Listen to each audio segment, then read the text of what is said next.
We're back. I'm Tina Trenner, and this is Pat Casale and Tony Barney. And we're going to talk about the VAT tax, not the fat tax, although it is a fat tax. It's the VAT tax, V-A-T, value added tax. It's a big deal over in Europe. It's why they don't have anything over there.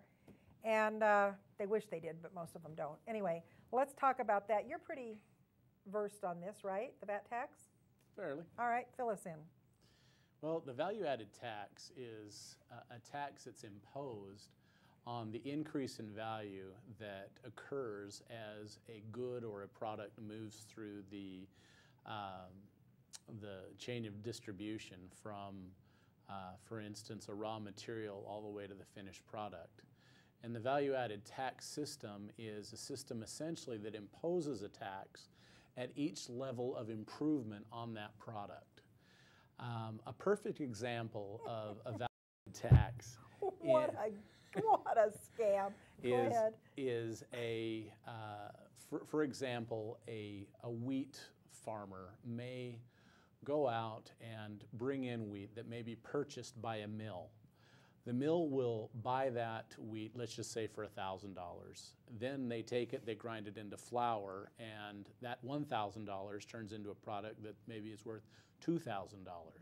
At that point, under a VAT tax system, a tax could be levied on the increase in value that that mill business created in the product, the raw wheat, making it into flour.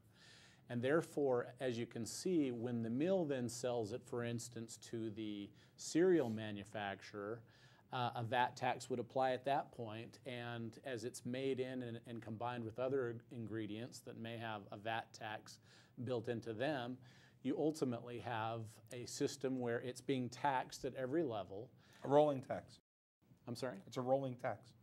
Yeah, essentially, it's added into the products. And the problem with the VAT tax is that it requires a great deal of oversight from the taxing authority in order to determine, is the product being taxed at each level? Gee, the Obama administration wouldn't want to watch over anything. Come on. So that would be the reason to hire hundreds or more Internal Revenue agents. Essentially, that's the argument from those who oppose a VAT tax, is that you have a situation where the cost of implementation and oversight becomes enormous.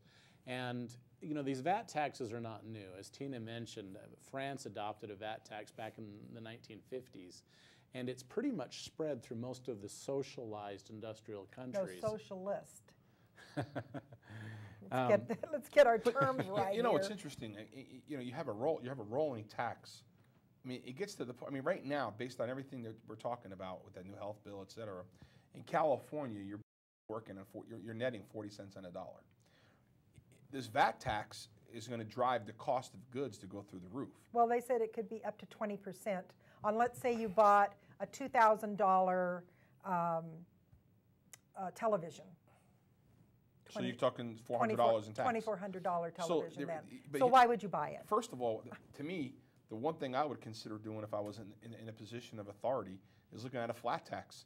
A flat tax makes more sense than even having an IRS system, because everybody, whether you're illegal or legal, has to pay taxes. So when you go to a store, you pay your tax. Everybody pays an equitable amount. And the thing that's interesting is a lot of people think, well, because you make a lot of money, you get a lot of tax breaks. Well, actually, the flat tax would work better there too, because everybody would pay their fair share. So if you're making $1 million and you spend $500,000 a year, you would pay your share of the tax on that $500,000. If a person makes $50,000 a year and they spend $20,000, they would pay their share of the $20,000. Everybody would pay. And in order for a system to work, we're the United States of America. We all need to be paying our fair share. And that's probably the reason why a flat tax will never work. And we don't want to pay our fair share. You're right. You're right. And there are government and lobby interests that are going to seek to exempt certain VAT taxes, if that becomes the system, from being taxed. In other words, certain private interests could influence government for an exemption, for instance. Maybe at the wheat to flour point in my earlier example, that we could exempt maybe the farmers from a VAT tax when they are growing the actual raw material that becomes the flour. The problem really though with the VAT tax is that you run into a situation where the cost of goods can literally explode. Take my example, for instance, of the wheat and the flour, which obviously are the main components in our bread. Can you imagine that a loaf of bread under a VAT tax system could literally triple, maybe quadruple $8 for a loaf of bread? In cost under a VAT tax system? And that is why the VAT tax is almost like a stealth tax. And the problem that you run into with these taxes is they are popular among politicians because the politicians essentially don't have to tell the populace, hey, we're going to raise your taxes directly in the form of income tax. We're just going to raise it behind the scenes through government regulation at the business level, and it results in a higher cost on products that, of course, the populace blames on the producers, the businesses that provide these goods and services to them rather than the government who's actually imposing the tax. So imagine what that would do to a cost of gasoline. Yeah. A gallon of gas would be $12, $15. It could be. Yeah. So. With all the money we're making in this country, I'm ready. I'm telling you. I mean, we're all getting paid. You're making a lot of money right now. I'm a multimillionaire. And Nevada has no issue with the economy. Well, and they said today, by the way, that Obama has told the IRS to focus on rich people and go after them.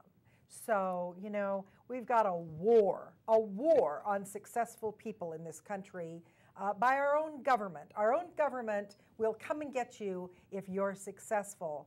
And if you're not successful, you're theirs too. If you voted for Obama, my question to you is, how do you like this change?